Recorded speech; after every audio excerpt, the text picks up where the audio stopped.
Hello, বাসাতে 70টা টাকা নিয়ে বাইরেছিলাম। এখন আর 30টা টাকা হইলে তোর আমার 100 টাকা মিল হইব। 100 টাকা মিল করে বাসায় যাবো, আর 10 টাকা দিয়া আমি কিছু খামু বেটা, মুড়ি টুড়ি কিছু খামু।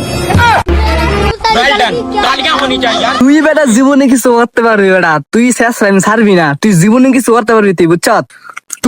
তুই মামা ভবিষ্যতে কিছু করতে পারবি বুঝছো। আমার কাছে 70 টাকা থাকলে 20 টাকা দিয়া রিক্সা ভাড়া দিয়া বাসায় যাইতাম, আর 50 টাকা বন্ধু বান্ধব মিলা খাই লাইতাম। আঙ্গুর কাছে 70টা থাকলে বেটা আমরা ভাবি আমরা কেমন খামু বন্ধু বান্ধব মিল্লা, আর তুই ভাবস বেটা তুই 30 টাকা মিলে তুই বাসা যাবি। হেক বেটা তুই আর জীবনে ভালো হবি না, তুই শেষরা থেকে যাবি বুঝছ।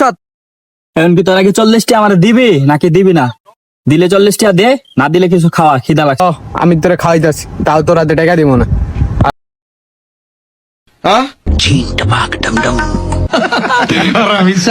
तू समझा?